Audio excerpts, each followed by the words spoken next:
anyways, we've gone into episode. Nick, what episode is this, mate? I don't know. Yeah, he doesn't know. I think it's episode 30.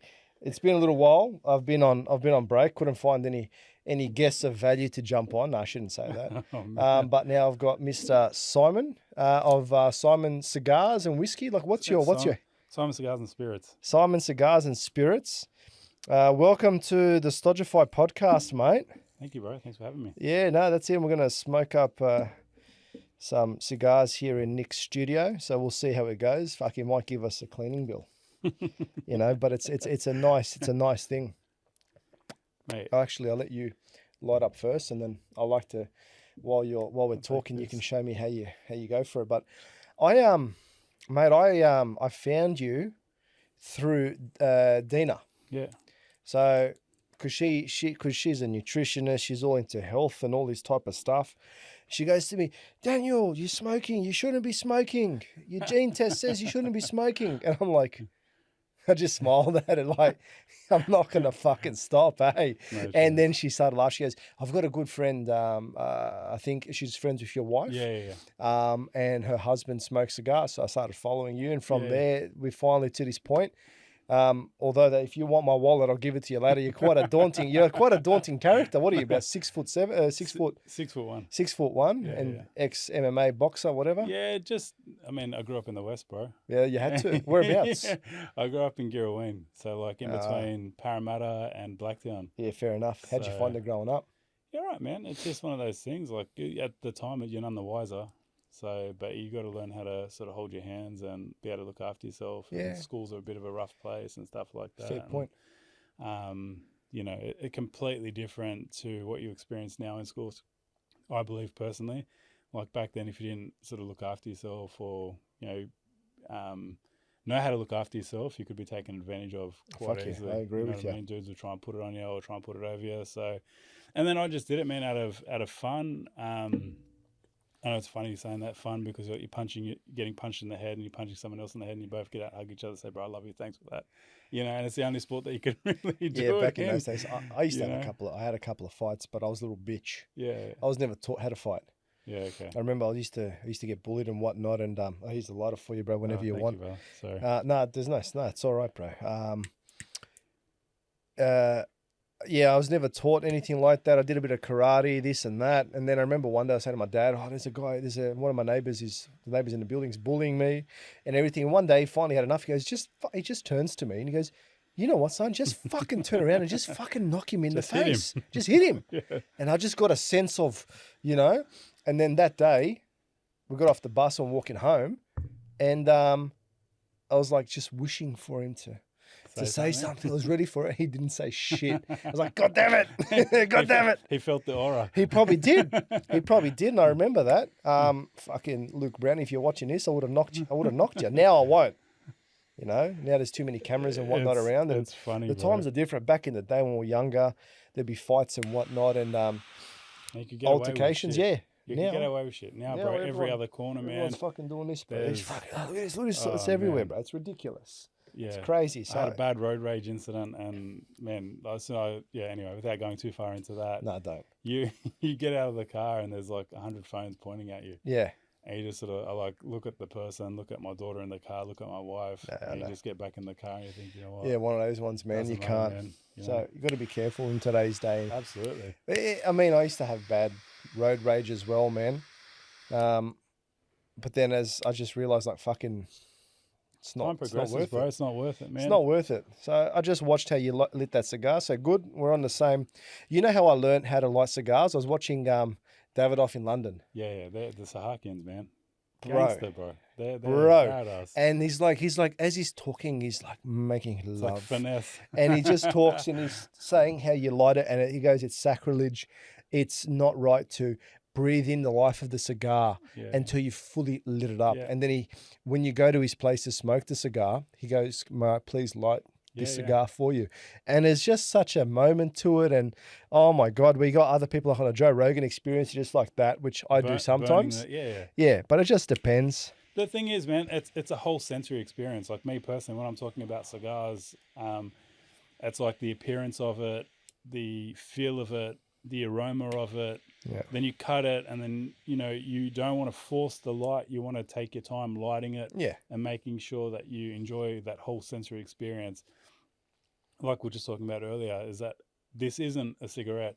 So you're not trying to like just rip into it, get it done as quick as you can, and then, you're done with the process. This will take 2 hours. This will take an hour and a half, whatever it is to smoke this. And you want to enjoy it all that time. So it's about slowing the pace down, not speeding it up. So, taking the time to light it properly is crucial. And then also when you start toast, so it's called toasting. Yep. And then if you do it wrong, you start to burn down on one side. Yeah, canoeing. And then what I realize is with cigars, when you start, there's a moment that when you start smoking them more often, I found that you become in pace with it. And then it really hits you. Yeah, yeah. And everything slows down. You're becoming one with it. It becomes quite spiritual. And in that moment, it tastes so much better. It feels so much better. And literally, it's just something's going on within the body. It's so relaxing. Yeah, yeah. Where when you're out of pace and out of time, And enjoying the aromas and everything else that come off it. Like I say, it's me personally, it's about slowing down the time. Yeah. Slowing down the pace of what we're doing to make sure that we appreciate and indulge it. It's like we've got a fine whiskey here, the one that you bought for me. Thank you very much for that. We're no longer drinking I'll speak for myself. I don't drink how I used to drink when I was a kid. When I was a kid, I mean like a teenager, I would be smashing down drinks and not taking any worth of what it was that I was drinking. Yeah. Now you have that nip and it's like you're trying to appreciate every fine detail of that and really appreciate the hard work and effort that went into making that particular spirit. Yeah. So, picking up flavors, nuances, profiles, and all the different characteristics that come in cigars and whiskeys is what I'm trying to do now, and you focus on those things because, they're expensive, they're not cheap. Oh, these ones were like $50. Yeah. No, I think these ones were actually 70. Yeah. So thank you very much for that. No, you're welcome. So Extremely that's all right. humble. So anyone that comes onto the Stodgify podcast will not be getting a fucking free cigar.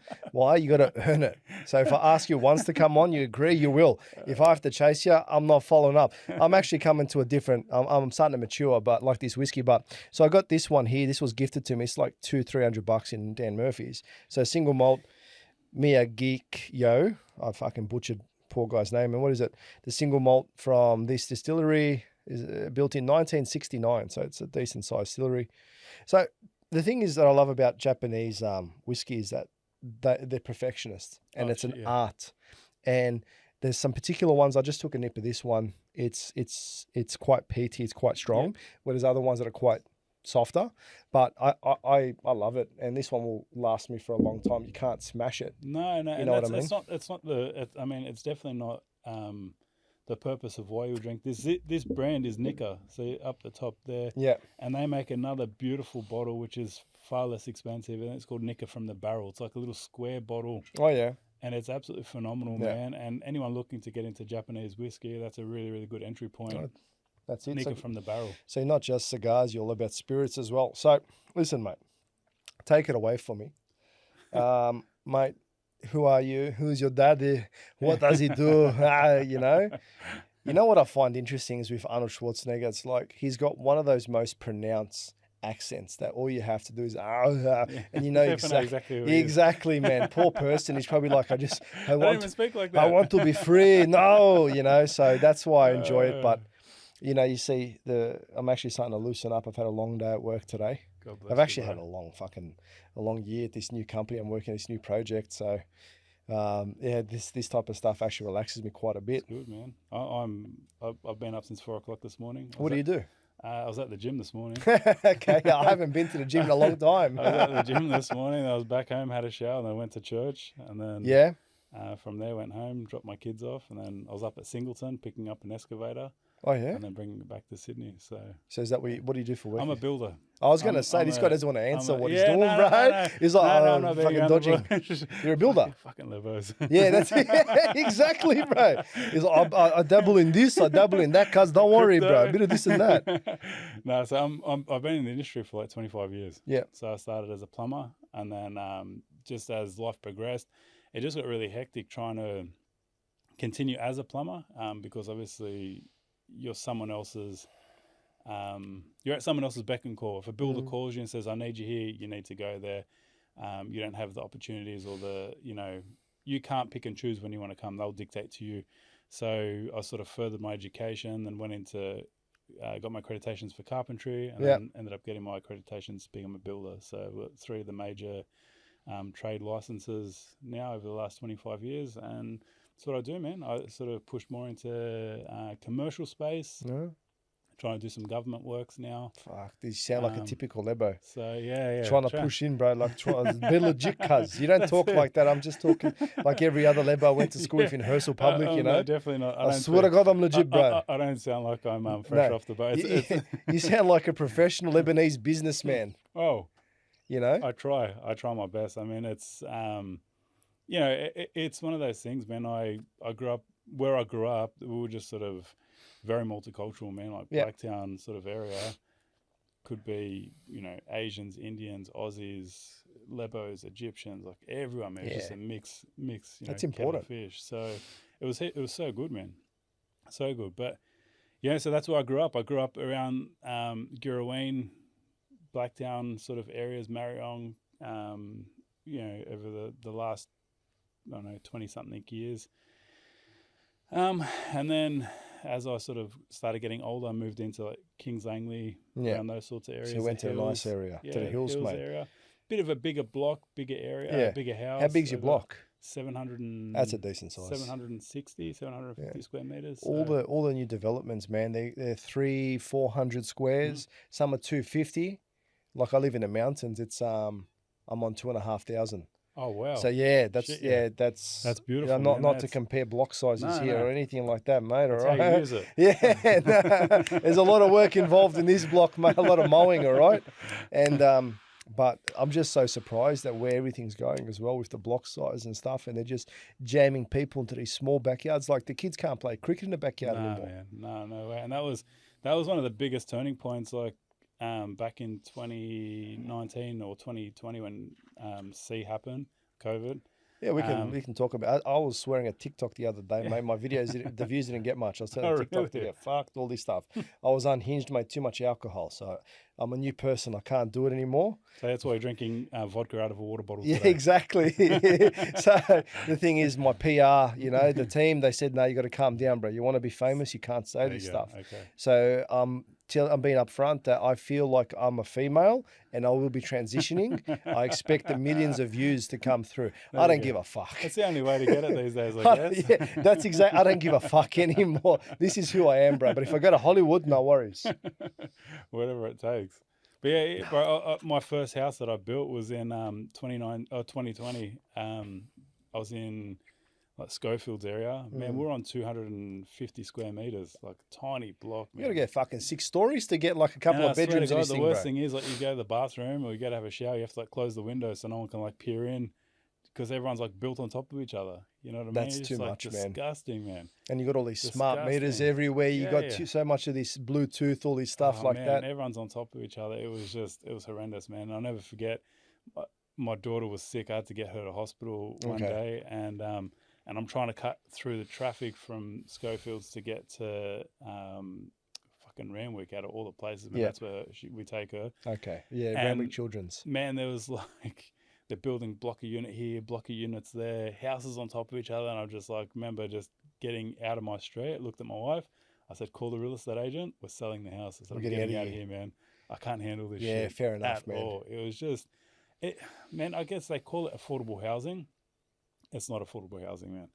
No way. There's nothing affordable about trying to buy in those areas. Like value for money, bang for buck. Nah. It's robbing people, man. And the rich get richer, the poor get poorer, and they just sort of get dictated to what they can and can't do. You know what I think what you're ultimately getting robbed, what's getting robbed from you is your children, your family, your lifestyle, and actually kids being kids, man. Yeah, absolutely. Bro. Learning how to be outside, play on the street, play in your backyard, having that, like the Great Australian Dream wasn't just to own your own home. It was to have this block in your family celebrations and you have something where you can go as a kid, especially, even now as an adult. I love going all the way to the back, smoking a cigar or in the garden, but it's a bit of an adventure. Where if you got this small little block, well, what adventure are you going to have? Hide anyway. You're going to be inside your house on the fucking on the red tube. I mean YouTube, sorry, but you're definitely the red tube as well, whatever, and it takes away, and kids are getting robbed, families are getting robbed because I think that there's enough land out there so you can actually build something nice if they wanted to, but at the end of the day, they just want to squish you into something and push us. We can go down to conspiracies.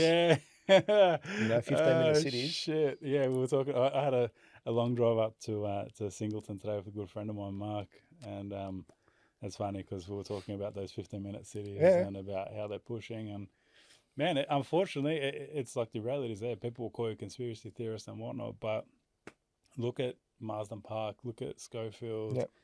Look at all those surrounding areas. What do? They've got a town centre. They build their, shopping centres, doctors, coffee shops, cafes, all that sort of stuff in one area. And then you go to the next suburb and they've got the exact same thing. So although people might say that it's conspiracy, if you just have a look into it, you can physically see it it's there, happening mate. and unfolding. They're building a brand new one called Bradfield out here. It's all farmland, and now they're going to put a brand new Westfields. It's all changing, and we'll see how it goes. But as long as I don't have kids yet, I will one day and soon, God willing. Absolutely. But as yourself, I saw you sent me a video of how you're teaching your son to box and whatnot. But you got to teach him, and you got to train them, and you got to teach them the old ways, and you got to say, hey, listen, all right, it's not what's happening in the world, the digital and stuff. You got to remember the old ways. You got to learn how to stick up for yourself. 100%. I'm always a big believer of that. You need to be comfortable in uncomfortable positions. Yeah, okay. In uncomfortable situations. And I learned that mostly when I was, grappling and doing boxing, where, you'd be getting punched in the head and you're sort of like laughing about it. Like you're not fazed by the situation that you're in. And it's a bit like weird that people think like, how are you comfortable being punched in the head? I said, because you just get used to it. It's not sitting there like saying, oh yeah, just punch me in the head. But that then transitioning into business, when you're sitting down with like, in a big meeting and there's like, it can be extremely intimidating because there's like, you're outside your comfort zone. Well, now I don't really care. I'm comfortable. Yeah. Doesn't matter because I've been in worse situations where I've had my head punched in, boxing or MMA or doing BJ or whatever it may have been. And you just became comfortable in those situations and it just transitioned into my work life as well. It does, but also one thing is when you do those combat sports or when you're in those situations, you learn how to give it back as well. Yeah. A big thing, and even for myself, and you see for other people, they just take it, and then you don't know how to give it back. Yep. You got to learn how to give it back. Yeah. You got to learn you got to learn in which way. Don't go excessively, the veracity and all this type of stuff and the power and the force back, like you got to match it. Yeah. So when someone gives it back to you, you match it back to them or you go a different way. It's all about psychology as well. They're coming this way, you're going this way, and you learn that dance. Yeah. And that's what business is as well. It's a dance. Yeah. And if you let people put it on you, they'll have no respect. Absolutely. But if a bully comes up to you and comes to hit you, or even someone else, and you smack them one in the face, even if they bash you afterwards and they leave and you get smashed, in the back of their mind, you gave them a good whack. They're going to look for an easier target, man. Like I've seen it over time that typically they won't look for someone who's going to fight back, and even in business, like if you push back on someone that's trying to bully you in business, they tend to try and go and find someone else to pick on or to bully because they think it's too much hard work or too much effort to try and intimidate this guy at work or try and make his life hard. So I've just found that.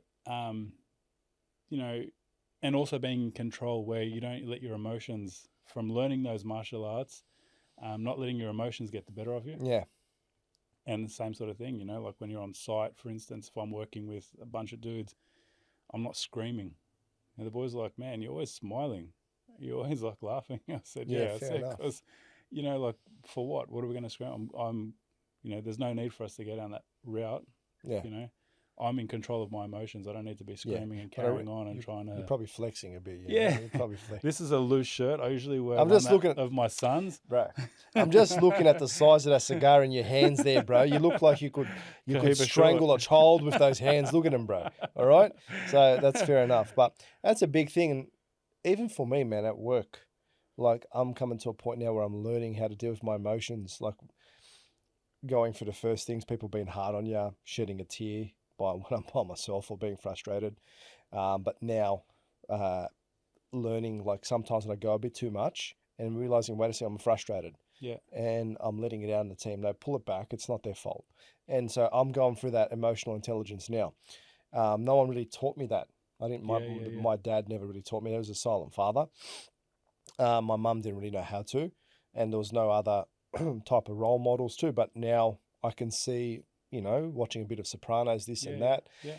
Arnold Schwarzenegger. Take it I'm from just wherever joking. you can. But you have to learn how to control your emotions. Yeah. That's one of the key, biggest man. things. It's key. It's absolutely key. Tell me, how do you teach your children to control their emotions? Man, first and foremost is just by example, really. I'm not blowing up at every second that something happens. Like if they do something, or I'll discipline my son, and then he'll know when he's in shit, because obviously if he's keeps pushing the same buttons time and time again, then I'll blow up. But for the most part, and I'll just say to him, like, go to your bedroom. I'm going to teach him that, if you do something wrong, you're going to get sent to your bedroom. I'm going to take those luxuries away from him. And then if he starts getting upset, I'm going to sit down with him and explain to him. Yeah, okay. Listen, that's fair. This is why you're doing it. I'm making you understand that if you do something, you can't get emotional and start getting upset about it, because I've already forewarned you that if you're going to do that, these are going to be the consequences for it. And making him understand. And when he understands, you can understand, why he's getting in trouble. He's not just going to start losing it and then he's not in control of his emotions anymore. But he's only 5 years old. My daughter's 7, and my youngest one, she's, oh God, she's a handful. Yeah, how old is she? Just over 1.5. Oh, there's no explaining to her. No. I just laugh because you say no to her, she's like rolling around on the floor. I'm like, she's one. I look at my wife, I go, what the fuck's she doing? She's having a meltdown on the floor, just yelling, kicking, and screaming. But I try my best. By leading by example. Well, how were you taught when you were younger? We don't condone any type of violence or getting smacked, Definitely not like that. No, I did. The old school wog way. Oh fuck, I did. I used to get my bag thrown at me. The old school wog way, where you break a stick off a tree and it's like, "Come here, I used to choose. Choose which one you want. I was extremely lucky in that respect. I got to choose as well. Like, go and pick whichever one you want. I'm like, no, but if you choose the one, it's like you choose a small one. Good enough. No. Then I got to choose the bigger one, and they'll say, "Nah, that one there. Oh, for fuck's sake, you made me choose. You chose the wrong one.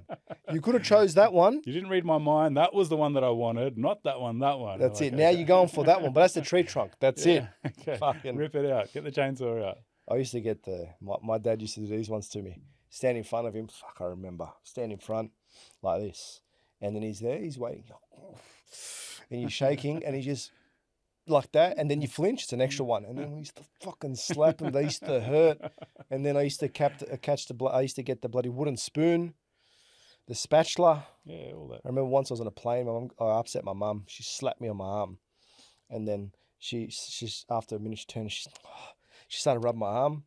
And I said, "Oh, Mum, it's all right. It's okay." She goes, "Not that, you idiot. It's all red." I don't want people to know. That's it, exactly right, fucking. Like a bad parent. That's the way it was. And now it's like, "Oh, don't do it, Johnny. Don't. Yeah. Don't. No, Johnny, you can't. Oh, what am I going to do? What are you going to do?" Yeah. I wouldn't have got a foot to the face, but it's different. Discipline, man, is absolutely key. I mentioned earlier, a very good friend of mine's, he's Serbian. He works with youth off the street.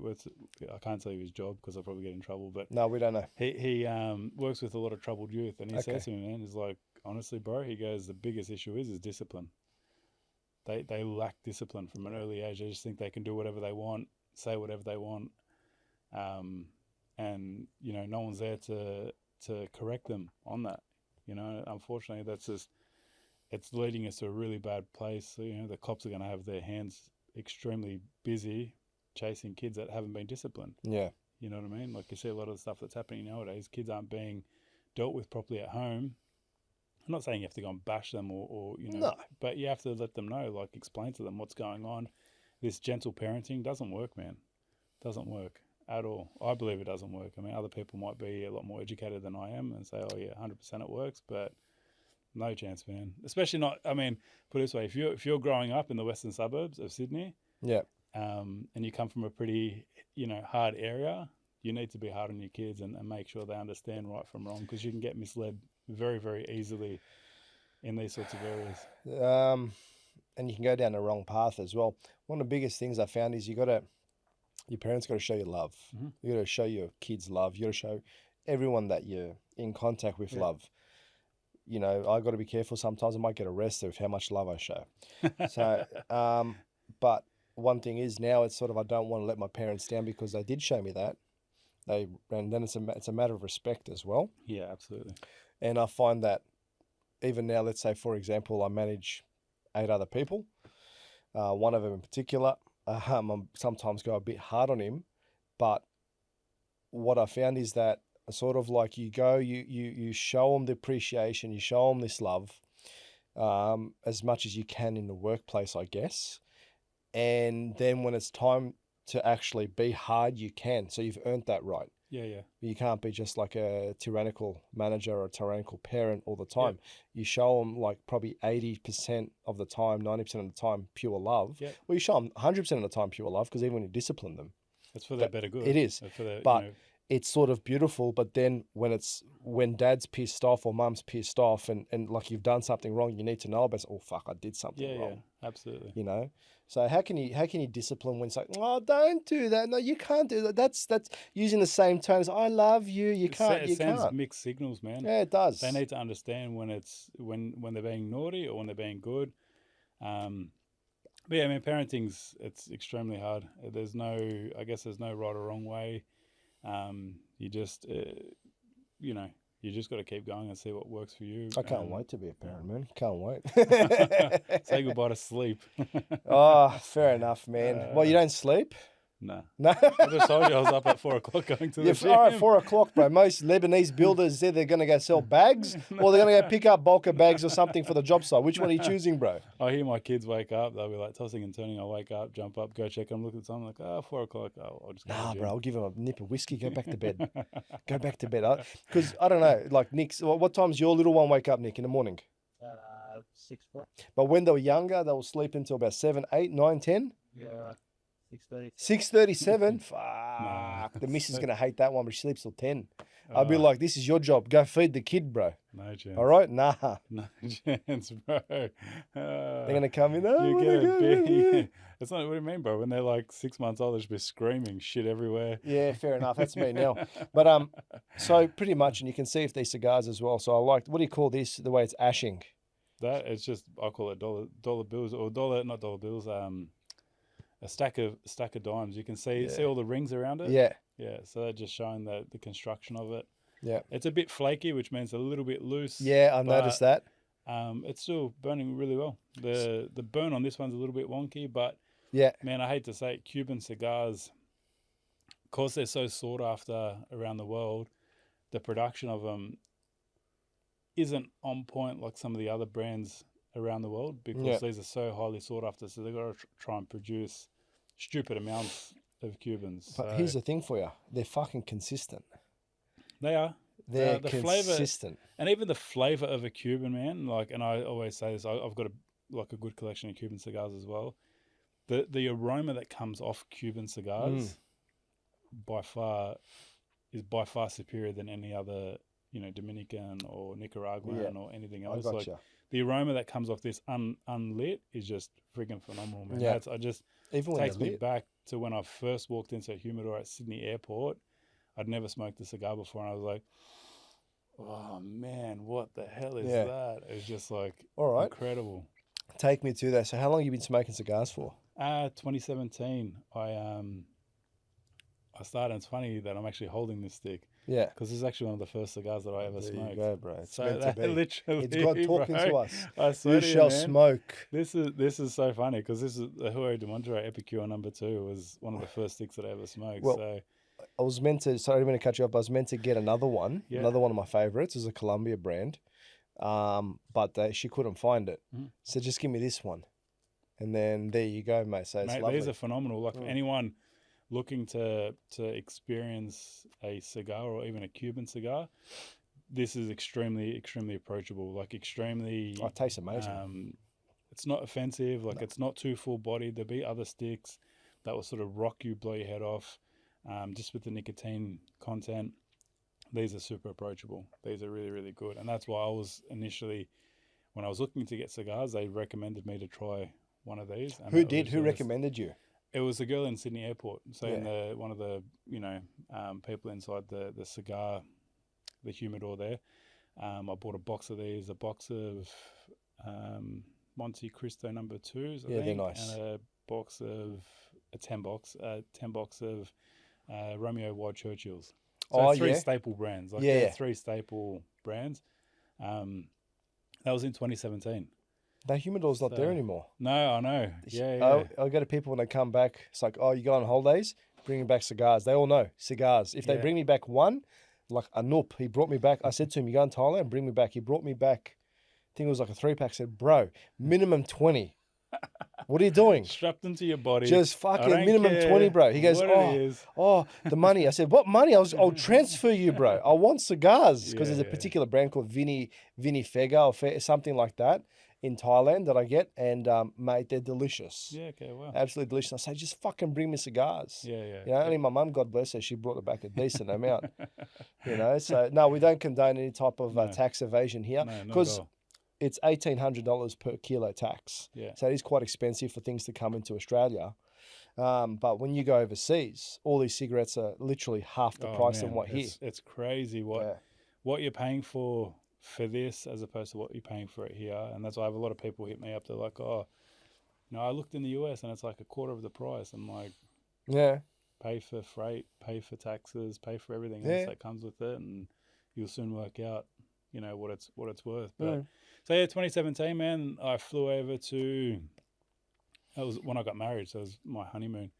I went God to bless the you. Greek islands and to The Greek islands, typical ever. and to Lebanon. There you go. Before shit hit the fan in Lebanon, so I Yeah. was very lucky to see it before everything happened over there. Yeah. And I got to smoke some beautiful cigars in some like incredible places, man. Just phenomenal, and I just fell in love with the process of it. Of course, man. So what actually drew you to a cigar in the first place, bud? Man, I don't know. Like, I honestly at that time, I think it was just more. I thought I'd buy them and enjoy them with my uncles when I'm in Lebanon. Yeah. And just have that time to be able to sit down, learn about my uncles who I hadn't seen before or haven't met before, and just to be able to spend that time with them. And when I got there, I'm like, oh look, I got some cigars. I'm like, oh, we don't smoke cigars, like. They smoke hashish, bro. I How was hubbly like, bubbly. what the hell? I just bought 3 boxes of cigars that I'm going to kick back for the next couple of weeks. Oh, fuck that. That'll be the So best. That'll be the I best. ended up I went to a couple of nightclubs there in Beirut, which were absolutely, man, incredible. You can smoke cigars in there. You're sitting down in a situation like this. You got comfy chairs, tables. You got like meze and drinks and all that sort man. of stuff. Yeah. They got like a live band playing down the Yeah. front, and just sitting there smoking. When that happened, I was like, man, this is next level. Just because it just really slowed the pace down, and living here in Sydney, we're always like on the go, on the go. So when I experienced that slowing down of pace, it was like addictive, man. It was addictive, like that time of just like being able to sit there, enjoy each other's conversation, have that time to really understand, the person that you're with and what they're going through, and they'll do the same thing about you. And it's just, yeah, man, that's what really, really, I just absolutely loved it. And going to the Greek islands, smoking, you go to like a day club or a beach party, for instance, you're sitting down like in a cabana, just light up a cigar and just sit there in front of the water, man, just relaxing, and that's just what it brings for me is just the relaxation and just time to chill. Yeah. So, What I really enjoyed was the other day I was in the city. I was a couple of things. So I was going to go watch a show. So I was out there with the missus and I had a cigar, and she hates smoke. She goes to me, if I knew that you were going to start smoking, I would have, if you were smoking back then, we would have never. And I was just like, God, why didn't I pick up smoking back then? I wish. All right. But I was like, I'm not stopping, mate. All right. But she doesn't like it. So I go to the other, I just go to, I was at the edge of the road there, and I'm smoking, and this guy walks past, these young kids, young men, I call them kids anyways, in my 30s, they were in their probably early 20s. He's like, oh, I can smell a cigar, that's sick. And they kept on walking. I was like, fuck yeah. And then I went to a Robbie Williams concert, and I was just outside. I went a bit earlier. I just got a nice stick, and I was smoking it. And this one lady was walking past, and she looked at me and she goes, "You don't see that anymore. How nice is that? You Oh, remind me really? of my grandfather." Really? You know, and then we started talking. She actually worked. She was selling as a wholesaler for cigars. She goes, "I wish I still had my humidor. I would have given it. I would have got your number and given it to you." I was like, "Fuck, Oh, this is wow. all right," you know. And we're talking for a bit. And then there was another time I was, I think I was out. Yeah, I was out with Nick. We went and saw a show, or I think it was Chris Williamson, and we're out there at Darling Harbour. And we were smoking. We lit up. And then all the youngsters are all smoking, and I was like, "This, how cool is this, man?" And I said, "Hey guys, you smoke much?" He goes, "Oh no, this is our first time. It's cool." So I had a bit of tips and tricks, this and that, you know. So yeah, it's quite nice. It's picking up again. Yeah, I was about to say that, man. I'm literally seeing so many more people enjoying cigars now, man. Our Facebook page that I run, I think has over 1,000 people. I didn't even know this, but I should have known this. Yeah, what's it called? Sydney Cigar Smokers. Yeah, cool, man. So, and do you have like a club that you guys go out and get together in a park and smoke cigars? We've got a bar in the city that opens up for us, man. That they give us a whole. When's whole this? Floor. We do it every month. Oh fuck! How do I join up in this crew? Can I join? Yeah, absolutely. Do you take credit card? It's free, bro. Oh, there you go, bro. It's free. No, you could have been a typical level. Nah, bro, for you, I'll give you a good price, $50. No. All right. No, definitely not, bro. It's free. It's I think the first Sunday of every month. During summer it's more prominent, but you'll get a bigger crew. All right. During winter it will sort of die off a little bit. Good. Yeah. We'll come because I've got a good mate, Mustafa. Musti, this is for you. I know you're going to watch this one. You're going to enjoy it. He's always like, "Bro, where's the cigar lounges? Where's the cigar lounge?" Yeah, there you go. Yeah, he's probably already there. Bro, I've built one. He's there. He's like, "What TV does he have in here?" Fuck, there's no TV. He probably sees the Muriel. I purposely didn't put a TV in there, bro. Oh, I would. You want conversation. Yeah, but if you buy, look, you're right. I would like to have a TV, but you have conversations with people, don't have the TV on. Yeah. I get that. And sometimes when I do smoke, I'm just in my own thoughts, and I found this to be the best at processing. Yeah, yeah. You know, like therapy, this person's going to come to me at this one. I'm going to come here.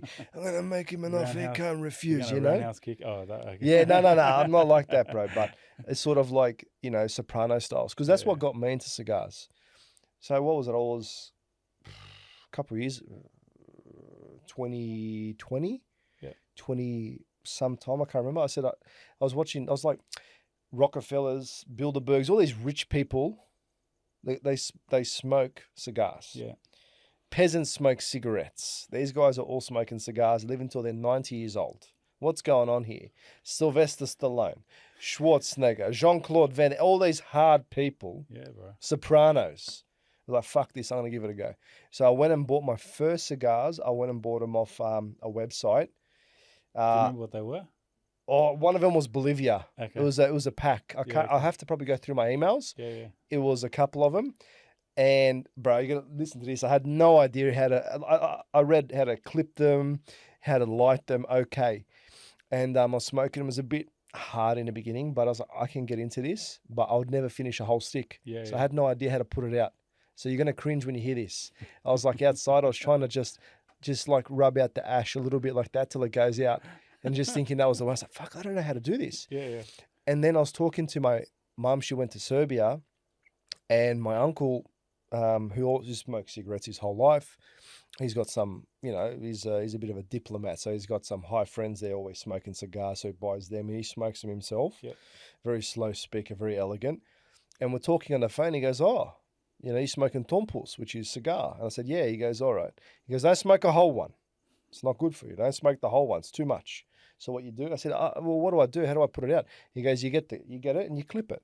Yeah. You put it through and you clip it." I said, "Fuck, I didn't even think about doing that." I'm there trying to I'm disrespecting. Kill the ash. I'm disrespecting this cigar, and I'm trying to rub it out on the ground. But then when I clipped it, oh my God, there you go. So I went through, like, one cigar would take me a month to smoke, 2 months. And then I started learning about humidification, all these types of stuff. And I started getting into foundation cigars because Joe Rogan likes them. Yeah. So I started getting some. I was buying some from Perth, but that shop went down. Then you find other people. But to the point where I was like, oh, bro, like I was smoking so, like, little bits, and now it's sort of like I'm not going to mention how much, but You don't get, you're not putting them out anymore. no, I'm Only not. when it's finished. No, I'm not putting them out, and to the point where sometimes I don't know where you're meant to stop, but let's just try to say I try to get the most out of it. It's called nubbing. Yeah, just That's the name for it. It's called nubbing. like this. Literally, you want to take it to the nub. Yeah, and but the nicotine that hits you at the end, I sometimes get head spins. But what I really enjoyed was I would go to work, and I work in construction. I'm a civil engineer, so I'm working site, like technically like project management. So there's guys all on site, and I fucking light up a cigar, and I'm walking up and down the job site, and all the boys are, who the fuck is smoking a cigar on site? And I'm walking there, my fucking big brim hat, and these guys are like, this cunt must be some fucking big boss. And when they'd see me, they start like putting their gloves on, working harder. I'm like, that's fucking right, bitches. And I'll go find myself, I'd find myself a perch on top of a headstock somewhere, and I just fucking watch the cunts. Like, Excuse my swearing, but I just watch them and I analyze them. This guy's not working. He's finished. This one here, we might keep him. You know what I mean? So that's what I started doing, and I started enjoying myself. Yeah, and it's fun. Man, the process of cigars, like I said, in a setting like this, like I said, when there's a few people smoking them, it's always really, really good. Down the track, you tend to, I smoke by myself occasionally, or more time than occasionally. Like I will smoke by myself, but I find when I'm smoking a cigar by myself, it's just deep contemplation, man. Oh fuck yeah.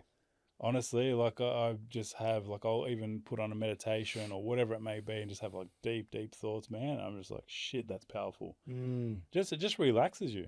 You know what I mean? It's not, again, like you're not seeing me trying to hook into this and smoke this as quick as I can. No, you can't. It will take its course. It will smoke as quick as it can. I've had to light it up a couple of times because obviously I'm not puffing it as much as I should.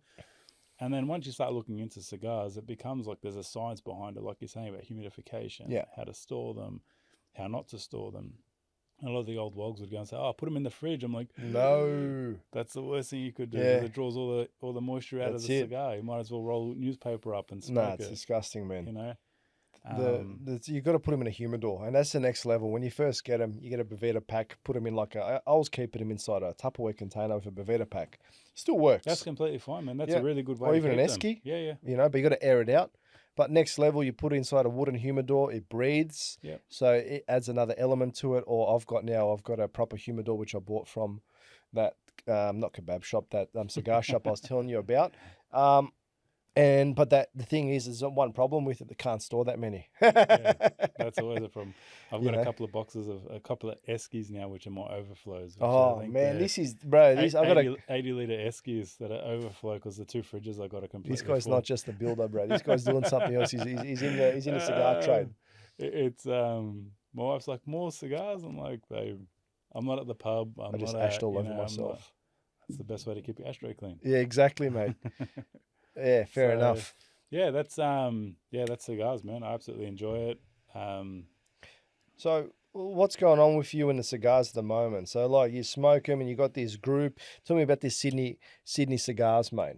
Yeah, so Sydney Cigar Smokers, we started in, I think it was like 2018, just after I got back from my adventures overseas. And like I said, there's about 1,000 of us, and we just share. Everyone just shares their experiences, like different cigars. And if you've got a question, or if someone's coming from interstate, they're like, "Hey guys, coming from Perth, where can I smoke in Sydney?" They'll ask the question. Yeah, I hope a dude will message on there saying, Simon's house has got the best cigar lounge in Sydney. Oh yeah, it fucking looks awesome, bro. It looks Thank you, bro. Cracker. Yeah, especially with the mural in the back. Yeah, I'm super appreciative of a good friend of mine, Dan from Sydney's West. He painted it for me. He just lives in Mount Druitt, man, so he's not too far. I've already spoken to him. And, oh, you have? I'm gonna get him to do something. He's quite the artist. He is, man. He's old school, so good. Old school graffiti artist, and I'm gonna get him to do something special for me. Yeah. So he's all right, man. I like it. Like I saw that, I was like, this is cool, man. He's super humble, man. He's such a chill dude. He's a facilities manager by trade. Like that's what he does every day. And the artwork, like his graffiti artwork, is just his hobby. He absolutely loves it, you know. So, but yeah, so that's boys will say my house, but there are other places that you can go smoke cigars in. And it's just about camaraderie, bro, and community. That's the whole purpose of why we started it. You know what I mean? Just to have that, you know, link. Some people that might be living in the mountains and so who's in the mountains, does anyone want to catch up for a cigar? And you know, 2 or 3 people will catch up for a cigar. A mate of mine lives in Glenbrook. He's up there. So there's like boys all over Sydney, man, and interstate as well.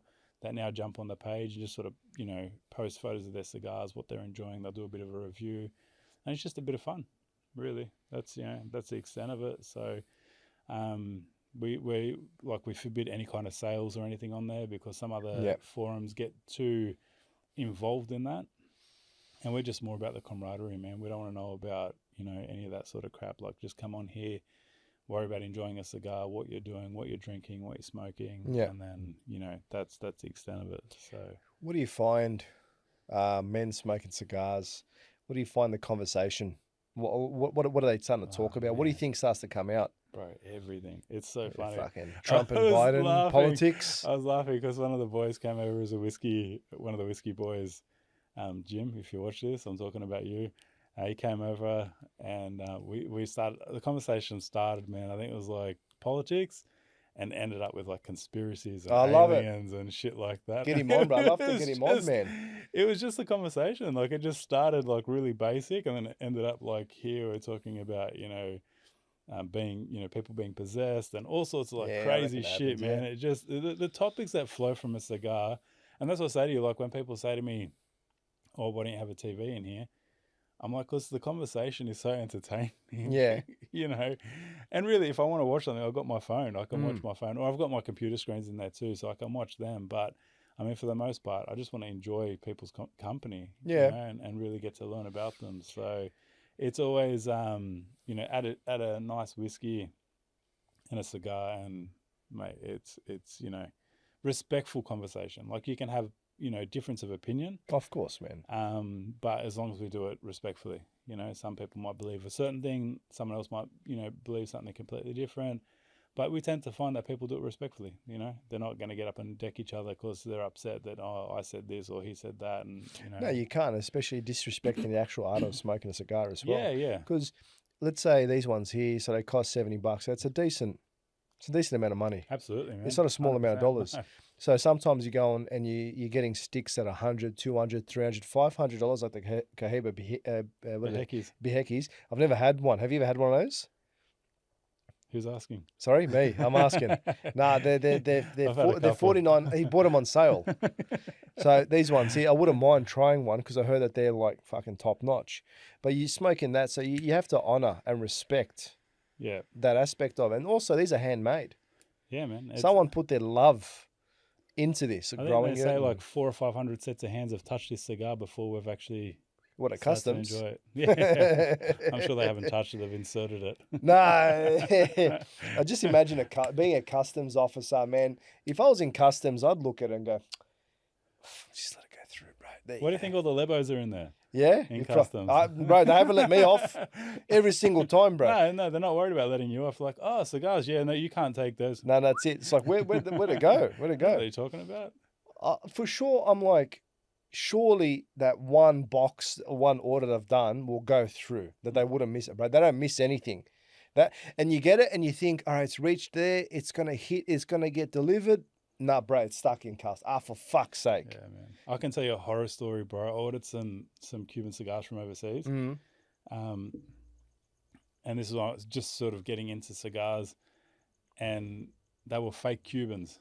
Oh, get fucked. And so I just paid $7,000 for a big whack of like these Cuban cigars. Who's asking, huh? And then they got sent to Australia. I got slugged another couple of grand on tax. And then they arrived, and I was like, what the is this? And I called the dude up. I'm like, man, what is this? And he's like, what are you complaining about? Just what are you talking about? He's like, he was South American dude. He actually used to roll cigars. So he was a really good cigar roller. But what he was doing was he'd buy Cuban cigars, he'd smoke them, keep the packaging and the band. He'd roll a new cigar, which isn't like, it might have been a Nicaraguan or a Dominican or whatever. So you're not saying that it was a bad cigar. He's only ripping you off 60%. Like 95%. Because you're like, the 5%'s the packaging. And the other like 95% is like unknown, undisclosed, as they say, tobaccos and Winfield Blue. Else. Yeah, it could be. Fucking hell. Absolutely. So yeah, he started blowing up. I'm like, bro, if you had nothing to be concerned about, you wouldn't be blowing up. Like, you know, you can see a customer's unhappy. But yeah, that was a horror story, man. For me, I got absolutely pumped on that one. That was an absolute nightmare. That's fucked. Yeah. Well, I wasn't happy about that. I mean, like, how do you know and how to trust? Like, you probably, to buy Cubans and stuff, and when you go and you got to go to reputable Yeah, wholesalers. So now I know the difference, and I'll do probably on my show one day, and I can show you some. I purposely bought fake Cubans, and I've got legitimate Cubans. Yeah. And if I'll give you one and then take it back off you, and then give you another one, take it back off you, and try and get you to decipher which one was which, and then put them side by side next to each other, and then get you to look at them. Yeah, that's actually and not a you'll bad be like, way. what the hell? Yeah. So for like, someone who isn't experienced, to get stitched up with Cuban cigars is really, really easy. Yeah, Really fair easy, enough. man. I don't try. I just get them from. There's a trusted couple of source, websites. man. You just got to get trusted source. Yeah. The biggest export out of Cuba is actually fake Cuban cigars. Yeah, If anyone's looking to buy, if anyone ever comes to, I'll never forget this. A mate of mine, he's a big G up. He's got a massive cigar collection as well, and it was my birthday, October last year. Happy And birthday! Thank you, bro. He couldn't make it, so he's like, oh, I've sent some cigars with one of the other boys for you, and they rocked up, and he's like, they're the Cahibas that were rolled on what do you say, on the beach of Mexico. Yeah. And what they are, they're like a banana leaf that they've like just rolled up into a cigar shape, and then just put a Cahiba band on it. Oh And man. they sell them, and people unfortunately buy them, bro. They Yeah, think that they're sucks. legit. They think they're legit. Oh, I'm buying one, mate. Beautiful Cahiba cigar, and unfortunately, they're getting ripped. I mean, those people in developing countries and third world countries, man, are hustlers. Oh, they are. Like they're just trying to make a buck Even here. wherever they can. Even here, they're Yeah. hustlers, bro. When you see some of the prices, you see it's hustlers. Oh shit! I go to a tobacconist because I'm not always going to go to a reputable place. And they got one guy had Cohiba Blues, the shorts. Okay. And I said, how much for that? And he gave me a price like $60. Yep. Cool, bought it. It was a beautiful cigar. Went back the next day to his wife or whoever the hell was working there. 75. So what the fuck? Yeah. Off 60 the other day. Well, what's going on here? She goes, no, that's the price. These are excellent. These are this is the best. And none of it, most of them don't know what they're talking about. Yeah. And that's the biggest thing that's off-putting for myself when I was learning. And now when I go there, I'm like, come on, man. I know I'm not an expert in cigars, but I know cigars enough to know what's good. Yep. And you're like, which one's good? And you're like, oh, this one's amazing. And you look at it, some brand in Thailand. Like, no, it might be nice, but no, That's not worth. it's not that. And because then, they're probably paying 50 cents for it or $1 for it. oh, they just probably smuggled it in their pants Yeah. and brought it back in. Yeah. But then you'd find some really good places that don't put any markup, or they got them really cheap and they just want to, like I got some nice Cohibas the other day. They were selling them for like 95. Who else was selling them for 120? Yeah. I Wow. fucking went back, bought two. You getting any more? Yeah, next month. Went back. Nah, boss isn't back yet. Don't have any. So I'm like, I know he's bringing them. He's bringing them yeah. himself, you Yeah. know.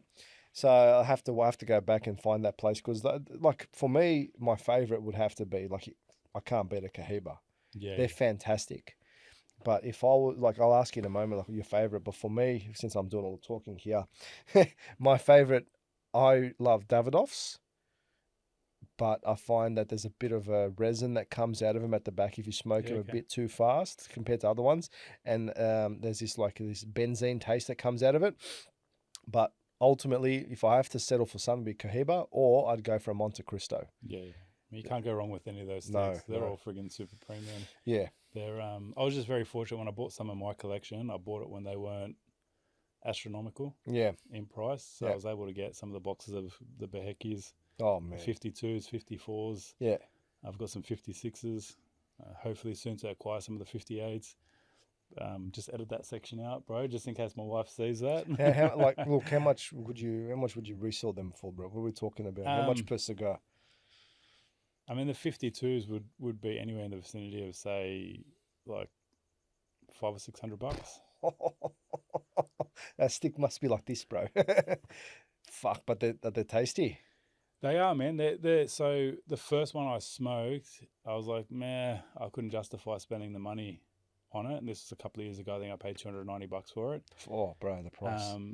And so obviously, the more rare they become, obviously it's just supply and demand. And the older they are, they just get more and more expensive. Of course. But I bought two at the time, and I set one aside, and I came back to it like 2 years later. When I smoked it, I was like, oh my God. Now this is completely different. Now I understand why these are worth what they're worth. You know, just completely different. So some of the boxes I've got, one of them's from 2002 and the other one's from 2003. And they've been humidified the whole time.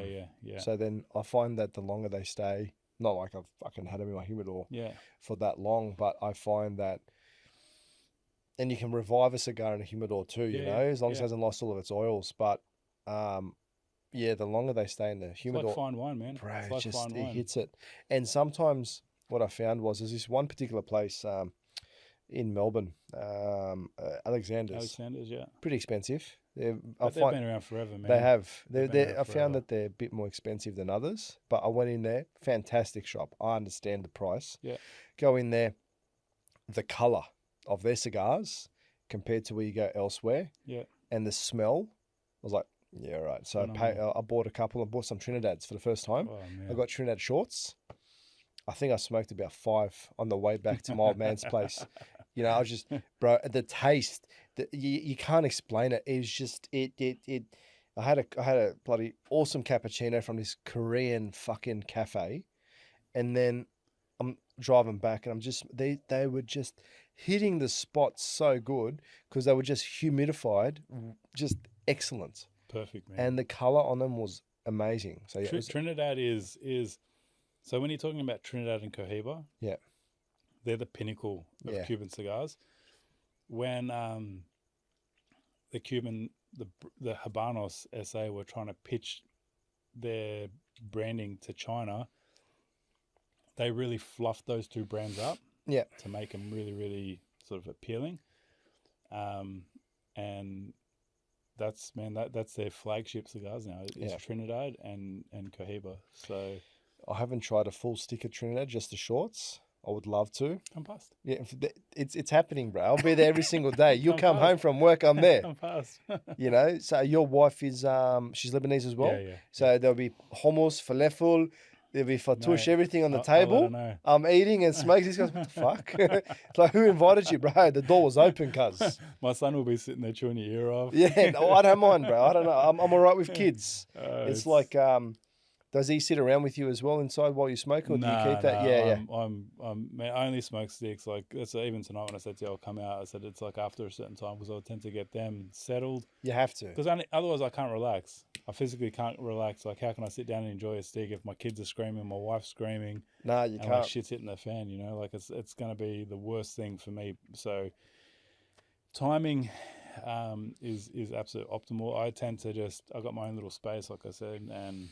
You built it too. Yeah. My own hands. You fucking, that's it, mate. You fucking hope so. You're a builder. Polished concrete floors with glow stones in it. So when you turn the lights off, it's trippy as because you look at the floor and the whole floor looks like high-end builder. I just do different things. Even like the mural on the back of the wall. Yeah. It's just different. I just wanted something different. And every time I build a cigar, this is the second cigar lounge I've built for myself. Hopefully, God willing, the next one will be even bigger and even better again. We're going to build it in the same place? A new place. Like I buy, renovate, and sell. So I'll move on to the next one. I'm just looking at Nick. This guy's something different, bro. This guy's something different. You know, he's not. He's educated Lebo. Yeah, I grew up in Blacktown. That's it. You hustled hard, bro. You're still hustling now. Got to do it, bro. So you've built, renovated, and sold cigar lounges? No. So I build them in my house. So then, like when people walk in, man, like they'll walk in, they'll be like, "What the hell is this place?" Because it's just you deck them out, and it's like, especially off the back of COVID, a lot of people working from home, so having that private space where you can be separated from the house, not just turning a fourth bedroom into a study or an office. Yeah. You know, and you hear the kids running around the house and stuff like that. How can you really focus? It was a bit detached. You've got this complete attachment from the house. It's so different, man. Your aircon in there. It's just a really comfortable spot to sit back and relax and work. We've turned this little studio into a cigar lounge now. That's it, Nick. This is done, mate. You haven't even lit your one up yet, mate. What's going on? You scared that the missus is going to come in and catch you smoking? Yeah, that's it. Yeah, fucking. You know what? It's like Arnold Schwarzenegger said it. He's like, he doesn't have to ask for permission to smoke cigars. You know, I don't have to ask for permission. The only person I hide from is my mum. Yeah. When she sees a couple of these sticks, all in one does it. No, she can see all the stickers. Got to hide the stickers, you know. But just keeping count. Yeah, but I don't know. I enjoy it. There's something different about it. And I mean, me personally, I'm not advocating. I'm not telling people to go out and smoke cigars and stuff like that. But this is just pure leaf. At the end of the day, they grow it. There's no chemicals. They literally ferment them over the course of a couple of years. Gets rolled into a cigar, and then you smoke the cigar. Like, it doesn't have any of the nicotine, the added chemicals, no, or it any doesn't. other bullshit that are in cigarettes. So that's why you don't like. I can go weeks without smoking a cigar. You know what I mean? It's just because I'm not hooked on the nicotine of the cigar. But what I really love, like I said, is just this sitting down, relaxing, kicking back, and that relaxation time that comes with it. I don't think people can actually. I don't know. Just because it's so pure with the nicotine. I don't know if you can actually get hooked. Like, have you ever met someone that smokes cigars that's just addicted to them? No, not really, man. I think they enjoy. They're probably getting addicted to just the enjoyment that they get from that, Yeah. and the introspection that comes in. Yeah. One thing is with cigars, you can't smoke them too fast Mm-hmm. because the You flavor green out. it just goes to shit. And you'll green out. Yeah, you can't. You know, take your time. And like I was saying before, you get to a point where you're smoking them and you literally become one with it. It's quite spiritual, I believe, because there's so many people. It's like it is an ancient art. Yeah, well, it's funny. You just took the words out Yeah. of my mouth. What spiritual or ancient art? Spiritual. Oh, yeah, like, it it's is just spiritual. an absolute spiritual Yeah. connection, man. Like, Yeah. they've been doing it forever. Amazons, Native Yeah. Americans, and you don't inhale. Yeah. You spit it. No, Yeah. you just spit it back out, but you let it go back out. And when you Yeah. do like a Native American ceremony, when you do a tobacco ceremony, and you're on the pipe, you don't inhale. It's not for Yeah. you. It's for The gods. creator. So to Yeah. let it back out. So I'm like, bro, I'm giving it back as well. Yeah. And then sometimes I'll find because we're quite spiritual in the sense that sometimes cigar, like I'll leave it out for the ones that have passed. Mhm. So for the granddad or the Yeah, yeah. uncles or whatever, there you go. Or sometimes the cigar, like for some whatever reason, keeps on falling out of my hand. Okay, I'll leave that for somebody. Yeah. Luckily, it wasn't an expensive one. He's come back after 5 minutes, you know.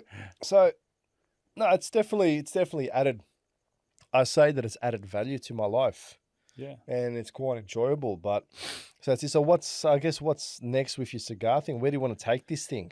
Man, I've just started a podcast, as you've seen. I saw that. Yeah, let's And talk about your podcast, and mate. It's funny because a lot of the guests that I get on are people that I've met through the cigar industry. Mhm. And like just having cigars with people, and people are like, man, how do you know this guy? How do you know that guy? And how have you met him? And I'm like, man, cigars. And just everything comes back to cigars. And, you know, like on the weekend, I had a good buddy of mine. He's from up in Queensland, Andrew McCulloch. He was the CEO of Ray White, New South Wales. Oh yeah, crazy. Up until recently. And Yeah. he ended up relocating to Queensland and wanted to, you know, turn it down a notch. So he ended up buying 5 Ray White businesses up there. Okay, and, yeah, sure, bro. So instead of looking after the whole state of Ray White, now he's looking after, you know, five Ray Whites up there. But and everyone's like, well, how'd you meet him? I'm like, through cigars. You know, just sitting down, having a conversation, and you meet, like, man, I've met mayors, I've met, you know, just normal people like myself, or just a builder, or just a tradie, you know. And, You're not and normal, you bro. can just, you meet so many different people, man. Yeah. Like, and that's what is really, really fun, and that's what I've been doing, like in my podcast, is just sitting down, having a yarn with people. Doesn't matter who it is or where they're from or what their background is, and just really learning about their story and what they do and how they got into cigars. And, you know, it's funny because a lot of the people that you speak to, I'm like, oh, what was your first interaction with cigars? Like, oh, my grandfather used to smoke a cigar, or my grandfather used to smoke a pipe. Of course, and man. that's what got me into it. Like the Yeah. initial stages of it. I just remember my grandfather, you know, not like today. If you're smoking the same space as a child, you're going straight to jail for smoking in the vicinity of, you know. But Oh, yeah, actually, sorry, I mentioned before, do you smoke in the same room as your kid? Like, you're not allowed to. It's fucking illegal now. I know you tried to get me on tape for that one. Nah, I Just try didn't. and I didn't even hit think me about up. it. Because you know what? We become a fucking nanny state. Everything's illegal. Like, Yeah. fucking, you have kids and, nah, you can't smoke in the same. It's my fucking kid, mate. Yeah. All right? Yeah. Me and the missus, we I like the old procreated, days, bro. had a kid, he's born, and you're telling me how to look after him, mate. Yeah. Back in our days, the parents were smoking the car next to you, secondhand smoke. Look at me now, bro. Bro, I smoke. never forget, man, my grandfather, like, packing his pipe, smoking it while we're driving. I'm sitting in the back going, man, this is the best thing ever. Bro, I went to, so I went to France years ago. The butcher behind the fucking counter smoking a cigarette way. while serving us. Like, this guy's sick, Man, mate. that is hectic. All right, in Sydney, the SAS, the SWAT will come in, bro. They'll disband his whole shop and take all the salamis. Yeah. I went to Italy. Everyone's smoking everywhere. There's all ashtrays. I went and sat down. So we just went outside the Vatican there, say hello to the Pope, and I'm like, "Can we smoke here?" Of course. Puts the ashtray down. I'm so smoking, different, man. and I'm trying to like make the smoke not go to other people. No one cares. They're more looking at you like, "What's wrong with this guy? Why is he dancing with the smoke?" What's going on with this guy here? This fucking mate, this Australia. We're cultured here. It's like, no, you're not. Man, it's terrible. And then you go to Serbia. Oh, bro, they're smoking in the house. I love it. They're smoking while you're driving. There's a little. You got the bloody you got the ashtray inside the car, mate. This is the way it's meant to be. Like, surely, yeah, secondhand smoke. Okay, fair enough. I understand. But mate, stop being an anti-state. That's how I feel. When you're an adult, you get to make adult decisions. I don't believe that we should be dictated to about where we can and can't smoke. Please. Like, and they're saying you're going to put restrictions on like cigars and stuff like that, or you get taxed the same way. Man, I've never, ever in my life heard of any kid under the age of, say, 25 who's ever tried a cigar. They're never going into like steal their parents' cigars to smoke. They can't smoke it. They'll breathe it in. They'll inhale it. And they'll be like on the floor asking for resuscitation because they'll be coughing their guts up. But you know what I find funny for my mates? Like, even once, like, oh, I don't know how to smoke this. I'll just bum puff it. Yeah. And they're just inhaling it. And then you get this one form worker at work, Serbian bloke, fucking Slaven. He's like, I give him one of the shorts. He's like, fuck, I need this, man. I need this.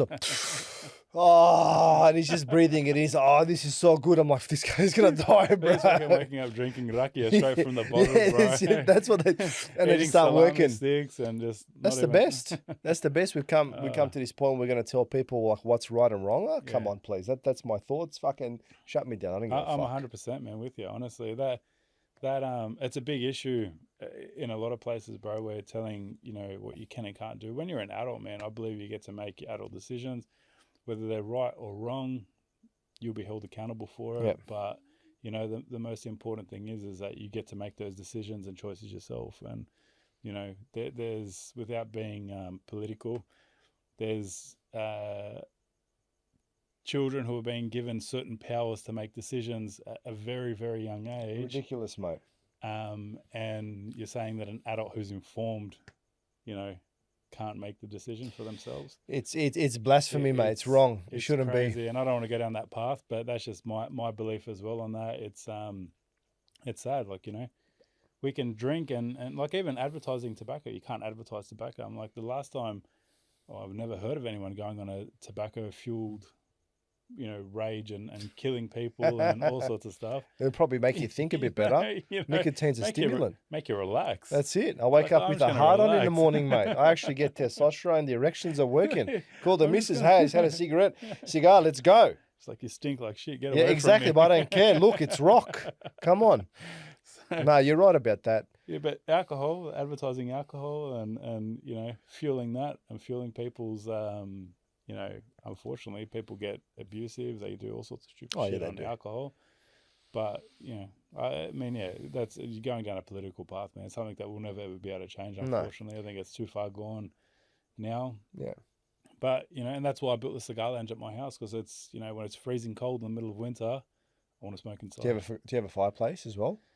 In my house, I do, yeah. Not inside the office. It'd be nice, bro. Yeah, not inside the office. Yeah, it'll be hectic to have one there. I've got aircon, so it's just... it's not the same, mate. Have a firecracker then smoking. What do they call it? The barrel, like the pot belly? Yeah. The one that you can load timber and it's got the chimney. Yeah. So I got one of those outside. Yeah, okay. But I don't bring that in. Yeah, fair enough. Probably end up dying of like asphyxiation. Don't do that, man. You fucking, fair enough. All good. I'm just noticing, so you're heavily tattooed as well. Yeah. Not heavily, it's quite nice. So obviously you got Jesus, Mr. Jesus on your Jesus. So if you look at it properly, so you got... Yeah, oh man.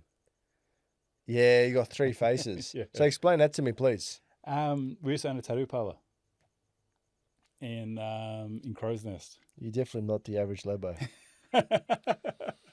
So my brother, it was my brother's store. I was just heavily involved in it with him.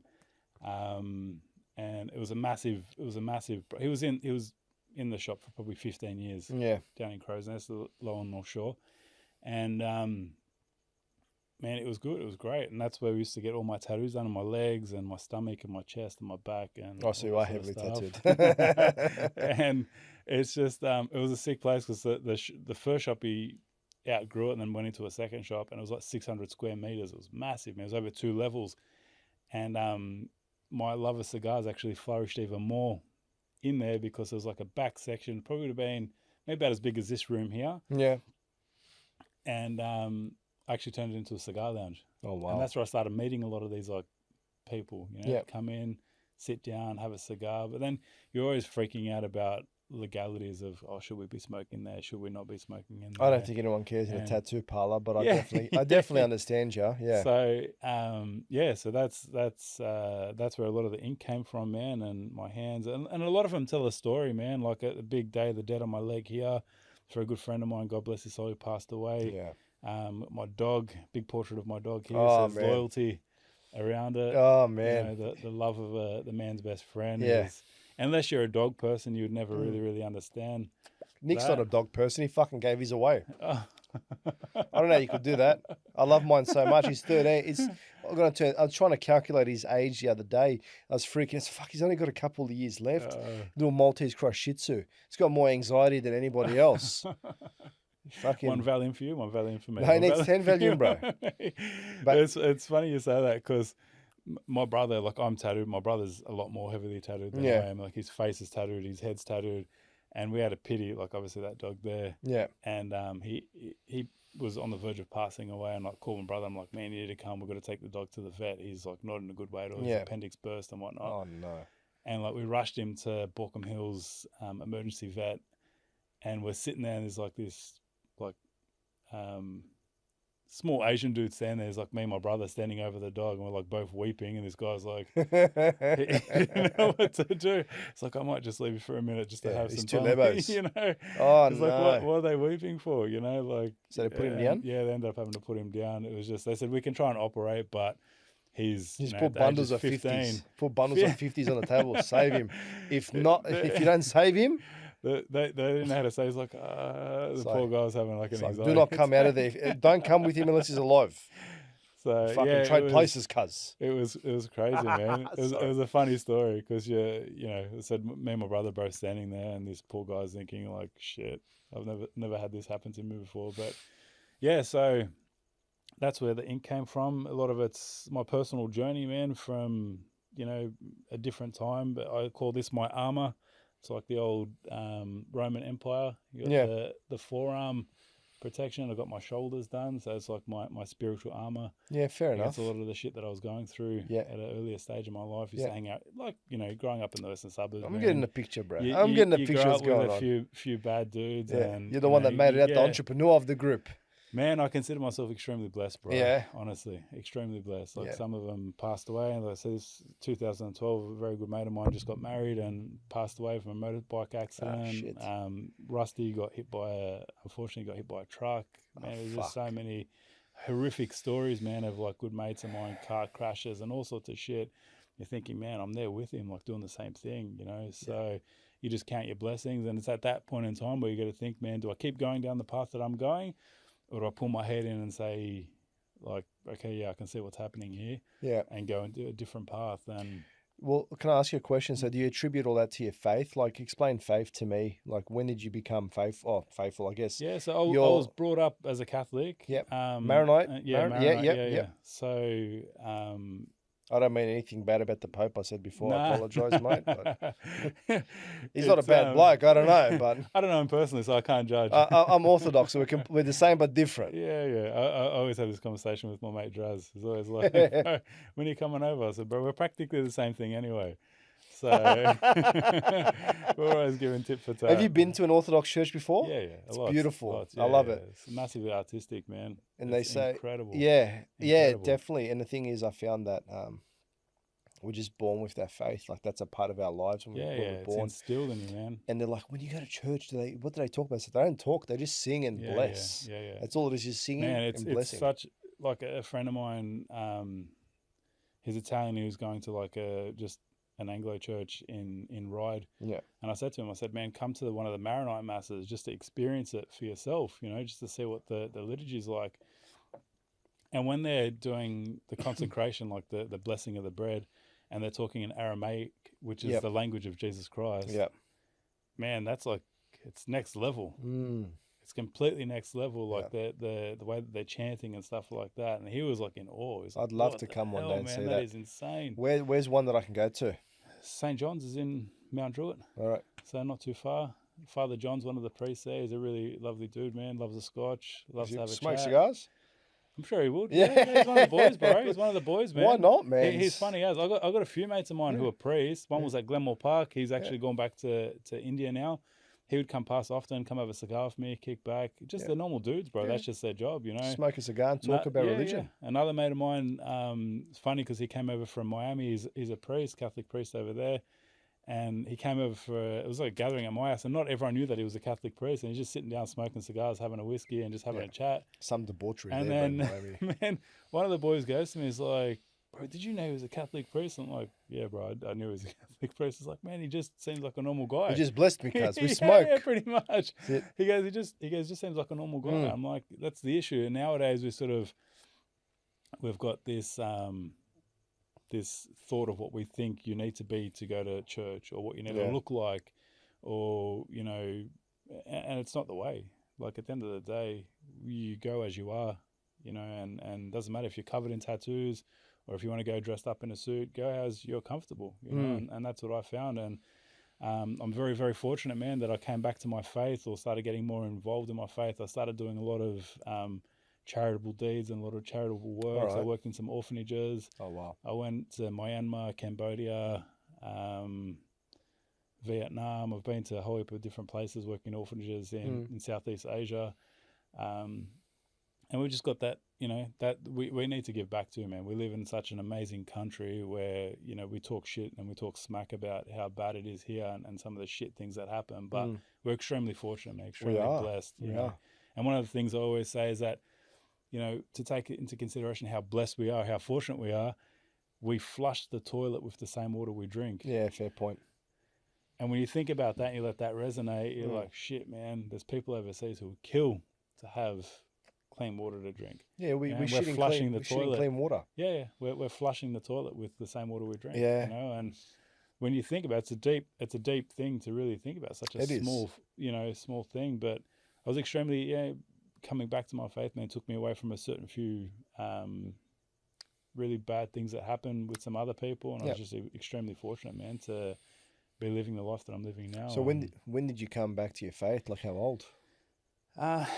It was about 10 years ago, man. The biggest light bulb moment for me was when all the persecution was happening in Syria and Iraq.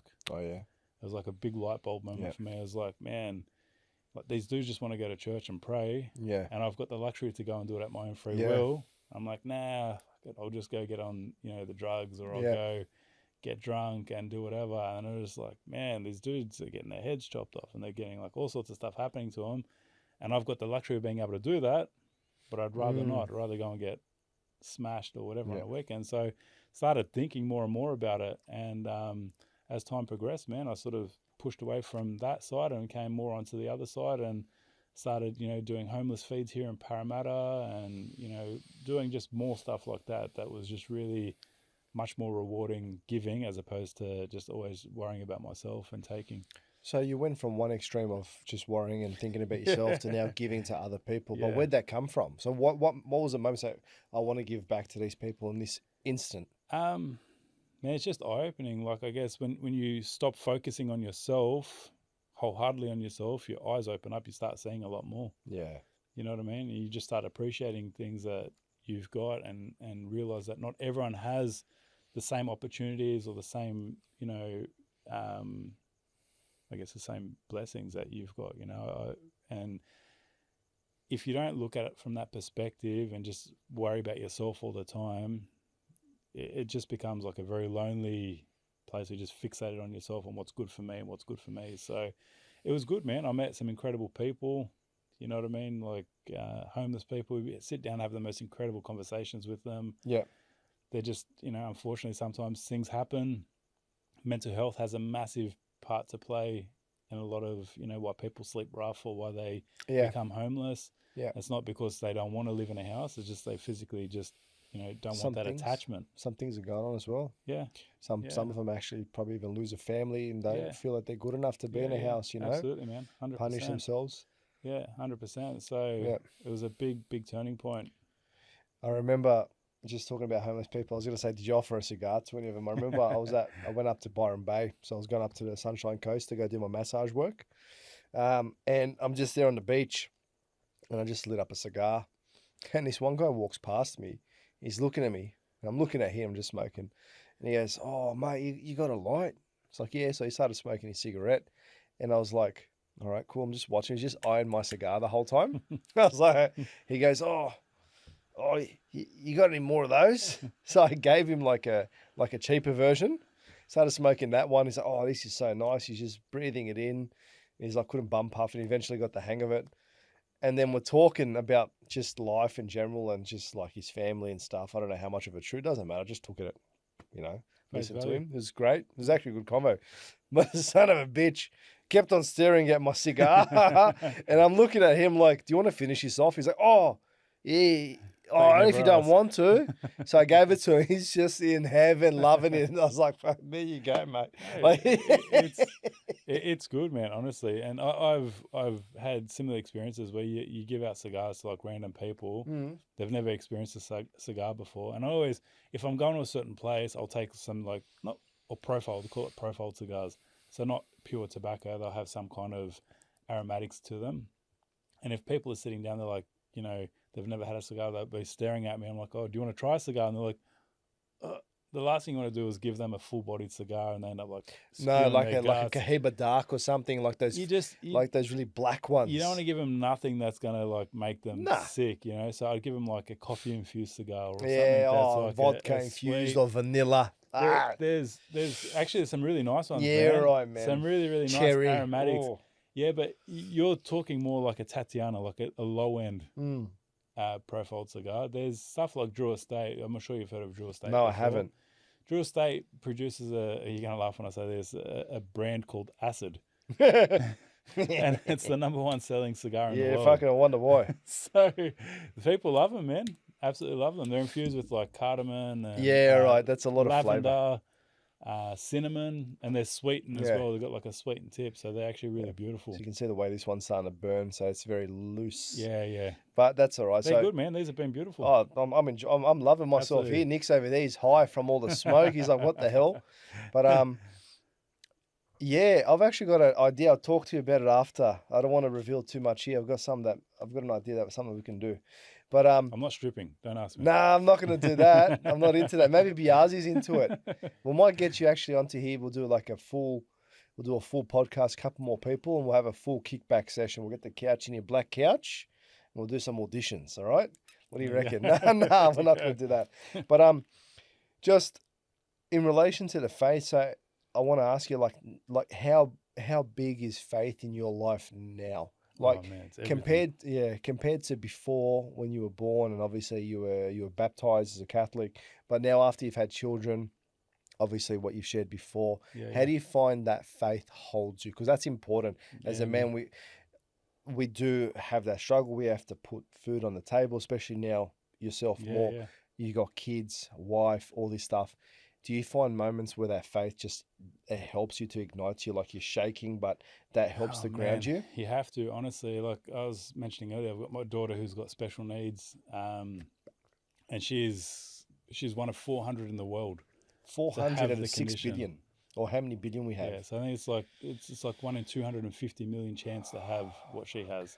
So like literally a unicorn, when you're talking about statistics and numbers, man. And with her, God bless her, and I love her. She's like my shadow, man. Everywhere I go, like sure as hell, she's like tugging on my shirt, following me around. She absolutely adores me, and I adore her just as much. But she's got extremely complicated health issues that are contributed with the condition that she has as well. And this is why we've engaged Dina to help us with some of the issues that she has. Yeah. And man, if I didn't have faith, honestly, bro, I'd probably be jumping off the tallest building. Fuck, and I'm not just saying that, man, because there's days that have been like this poor little girl screaming black and blue in agony. Ambulance will come, and they'll even shit themselves, not even know what to freaking do. And that's when you know shit's hit the fan. You know what I mean? And at that time, if I'm not strong in my faith, and this is my personal journey, man. Like, I don't try and Bible bash anyone. I don't try and like, you know, paint a story or not tell the truth about, you know, why. But these are things that, if I didn't have my faith, man, honestly, at that time, I'm turning to God. I'm going, God, like, I need you now. This is when I need you. You know what I mean? And things will happen, you know, outside of my complete understanding. And mate, you know, it's just helped me time and time again, you know. And I found that, like, God will reveal himself to me, or Jesus will reveal himself to me in certain ways. And sometimes we'll ask for certain things that we want in our time, but it's not his time. Yeah. You know, and it will reveal itself in the course of time that it's meant to reveal itself. And like I say, man, with my family now, I'm just extremely blessed to have that faith. It helps me a lot. I can reflect on a lot of things. I can reflect on some of the saints that have been through, you know, terrible past as well. Yeah. So, you know, it's not sort of unachievable to become a saint, as they say. You know, if you look at some of the past of the previous saints, and we've got lifelike people to look at. You know, and it's just affirmed, you know, my faith, seeing those sorts of things, reading about them. And like I said, most of all, man, just being able to deal with day-to-day life, you know, like to be able to cope with the shitloads of stress that we've got going on, man. From a daughter that, you know, she's non-verbal. She can't walk properly. She can't feed herself. She can't go to the bathroom by herself. She can't shower herself. A whole raft of things, man. And if I didn't have that faith, man, like I said, it would be a completely different, you know, story I'd be telling, because I just don't know wouldn't know how to cope with it. You know? And there was another girl whose, you know, daughter's got a similar condition, not the same as my daughter's, but similar. And I never forget, man, she did this Instagram post, and it was just a real deep and dark sort of hurting sort of post, that she was just so upset, and like she had no faith.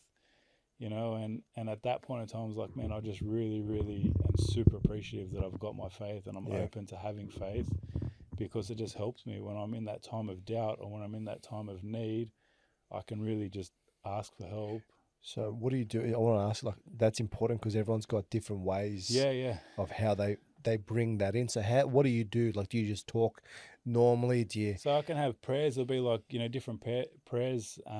Divine Chaplet is one. A prayer, if you search up Jesus, I trust in you, there'll be certain prayers that they do, and it's just a repetitive prayer.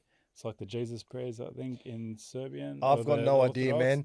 The Orthodox do a Jesus prayer. They do. And it's just like a repetitive, and it's like the monks, like Buddhist monks have got that repetitive, and it's like they just repetitively say the same prayer, repetition. Yeah, and what that does is, obviously, it can bring you into a point of, like we spoke about, like just you can zone right in on certain things, and I, you know, listen to music. I can listen to different talks, like different people doing talks about different topics. There's heaps of different ways, man. I can pray the rosary. You know, I can get down on my knees and just meditate, man. Or, you know, there's a thing called adoration, where they bring the Holy Eucharist out, the Holy Bread. They'll turn all the lights off in a room. They'll play some like a Gregorian chant, for instance. Oh man, The room's completely black. They'll just have one candle on in this completely black room, and you watch where your brain will take you, man, when you're sitting in that. Just listening to Gregorian chant or a chanting happening in the background, you and I could be standing or sitting next to each other or kneeling next to each other, and you can't see the person next to you. So it's a completely isolated experience that you're having right there and then, because you can't see the people around you. That's crazy. Oh, do they do that here? Yeah, absolutely, man. 100%. I'd love to know. Give me some. I'd love to find out where that. Man, that sort of stuff, honestly, it gives me goosebumps thinking about it, because that really helped me with the transition, like going from where I was. You go there and you just like be weeping, man. You'd be crying about thinking about the shit that you were doing previously, the stuff that you got away with, and then you think, man, look where I am now. You know, I'm sitting here and I'm contemplating about all that stuff. Like, I'm so fortunate to be here. Whether it'd be something stupid like driving your car doing 200 k's an hour. Yeah. Within a split second, man, someone could pull out in front of you and you T-bone them, and their life's gone, your life's gone. and it all happened in a split second. So when I say that, I'm not talking about, like gangster stuff and all sorts of stupid shit, or, I've come off a motorbike, I had my ankle bone sticking out of my leg, ripped all the fuck. skin off my knees. Like I say, you just think about how fortunate you are to be able to be here and be able to tell those stories, where it could be a completely different circumstance where someone's walking up a footpath, kicks a step, falls and hits their head and they die. Yeah. So yeah, that's been my faith, man. It's really, really helped me along the way, and just being open to just listening and being willing to say that I wholeheartedly trust, and when I say, things don't go my certain way, I said, all good. What will be, and whatever God's will be God's will, and that's it. And I leave that complete, trust in Him and my complete surrender to Him. Yeah. And like I said, man, I can sit here and can try and control every aspect of my life, but if I sit here tonight and I say, I don't want the sun to rise tomorrow, I can sure as shit the sun's going to rise tomorrow. Yeah. It's not going to change nothing. Yeah. If I don't want it to rain and it rains, there's nothing I can do about it. So, having that full-hearted trust and that complete surrender has been a massive thing to me, man. Especially with my daughter's situation, if I try and take full control of what my daughter's going through, Can't. I can't. Even the doctors don't, man. As I won't go down that path because it's a very spicy topic for me. It is, but to be honest, I don't. They practice medicine. Yeah, they don't know, and it's no offense, but it's another. Okay, these symptoms, this is Bro, going on. Funding, and man. then they it's just sort get of funding. Yeah, That's, and it's just numbers and money. Numbers and they're money practicing. for them, bro. Numbers and money, Yeah. and that's. We had a big blow up the other day, and I ripped the shit out of like 10 doctors on this Zoom Of call. course, man. They're trying to portray to my wife and I that they've got my daughter and our family in their best interest, and they're doing whatever they can to help us. And I'm like, oh, yeah. I absolutely don't believe that. But I'll play devil's advocate to a point, say maybe a little bit, but I get you completely, man. That's why, to be honest, Dina, and and not to put her in a spicy limelight, but as a nutritionist, gut health and our body and what we can do, and I believe that everyone can heal from that to whatever degree, but it's also another thing, which is faith, God, and just the will of life. But I completely get you, but there's a whole different alternate. Yeah, absolutely, man. And however you take it, so that's just my personal journey, man. And other people might think completely differently, and may interact completely differently. And everyone's journey is completely different. For me personally, that's just my way that I do things.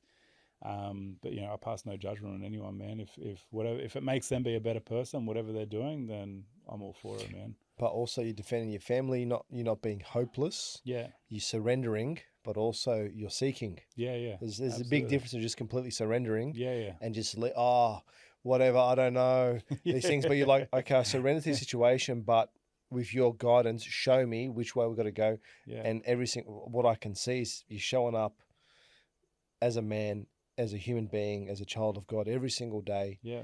For yourself, other people around you, your family and your daughter, and saying, okay, what can we do here?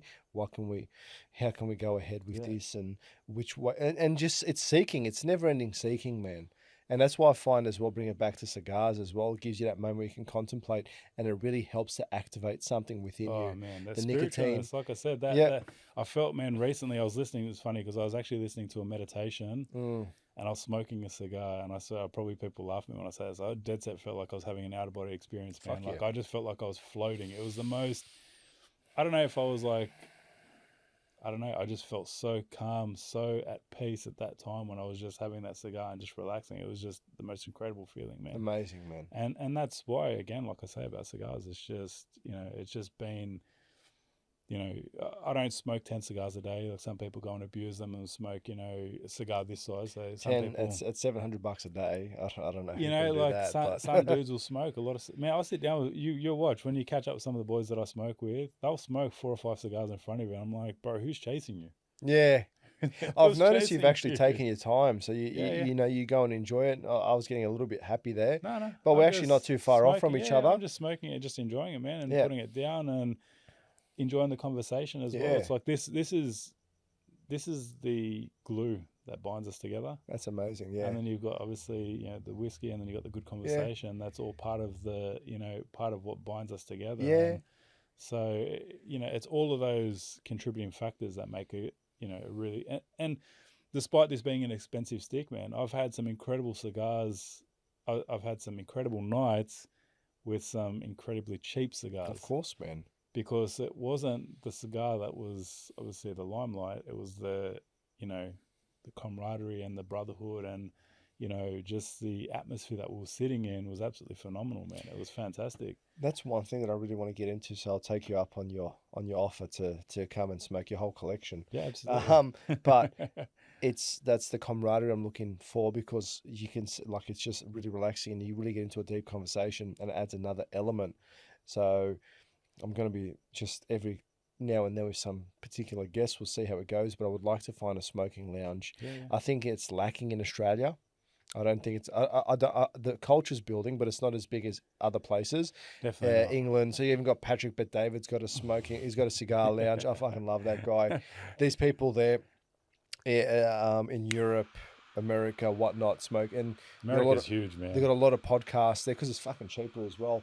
But in Australia, it's slowly coming back. So I can't wait to see it, especially with your podcast as well, where you're going to take it, the Facebook page that you have. Yeah. I'm looking forward to that as well, and just meeting other people, like-minded, enjoying cigars. Nick slowly, hopefully, your missus is not going to watch this, but he's like, we go out to shoot a video, it's like, oh, I can't wait for tonight. I'm like, what the fuck are you talking about? What do you mean, bro? He goes, oh, I'm so looking forward to that cigar. I was like, what cigar are you talking about, bro? So then Whatever after you're bringing along. Yeah, it's it, bro. So then I have it, I give him one, and then he's really enjoying it. He says, that's it. And then I offer him another one. He says, nah, that's it. Just in this moment here, that's it. So we're going to Thailand in a little while. So I'm going to buy a couple of sticks. We're going to enjoy ourselves. I'll be walking the streets of Thailand with lady boys all under my arms, smoking cigars. I'll be parading you around. Well, when I went your Buddha. Yeah, like a fat Buddha, bro. I up on their shoulders. Yeah, he's so handsome. I went to Thailand. I'd walk the streets by myself at night time. Sounds really bad. Waiting to be preyed on. No, yeah, please, no. I'm not walking into this dark alley. No, please, no one here. I'm all by myself. But I would just smoke a cigar on the main street, just walking around, and just really enjoy myself, and just lose myself completely in the whole moment. Yeah. And then on top of the resort, staring at the sun as it's setting, unbeatable. Yeah, especially when you get a nice stick and you remember that stick, and you remember the feeling that you get. Sometimes you won't get the same feeling, but when you do smoke it, or when you look at it in a shop, brings you back. It does. So some particular ones, and then also I have had some bad ones, like I don't want that. Yeah.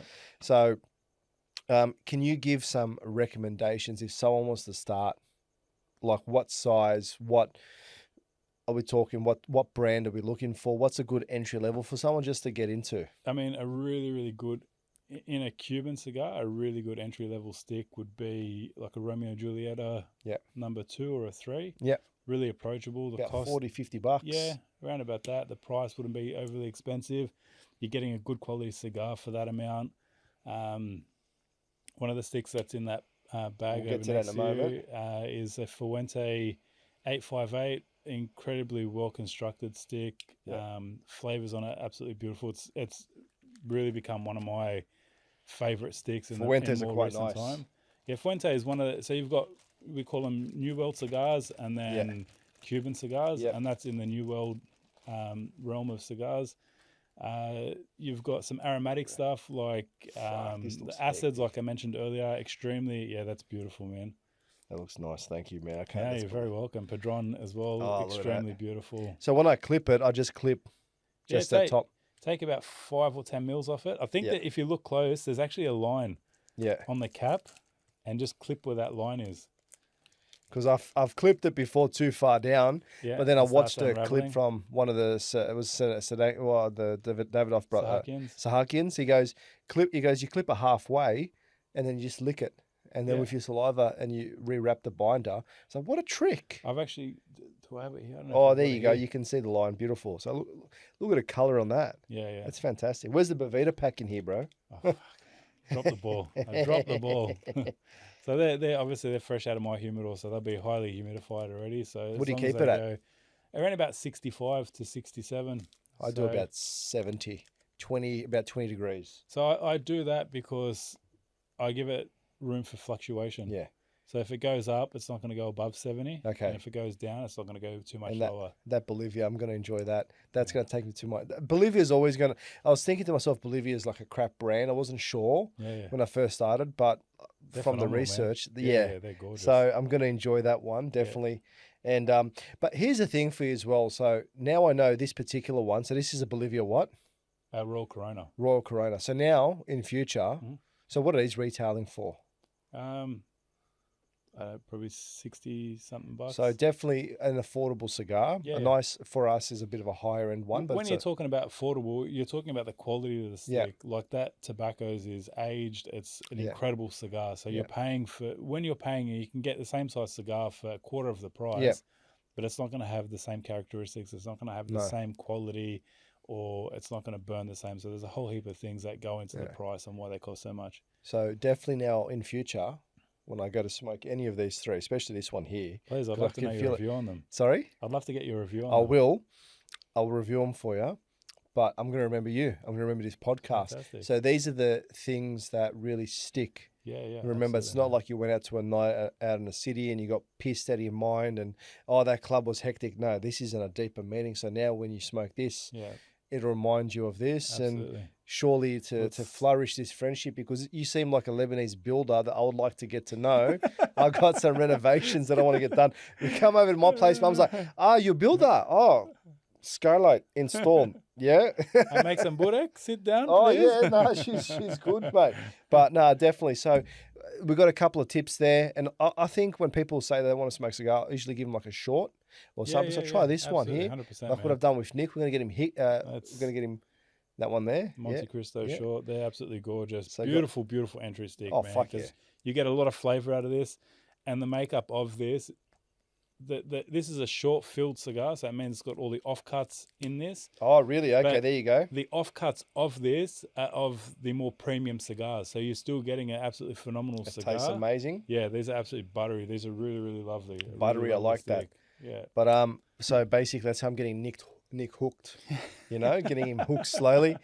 But anyways, mate, this has been a fantastic conversation. Pleasure. We could just keep on going, but absolutely. I'm going to overtime. Scott's going to slug me hard over there.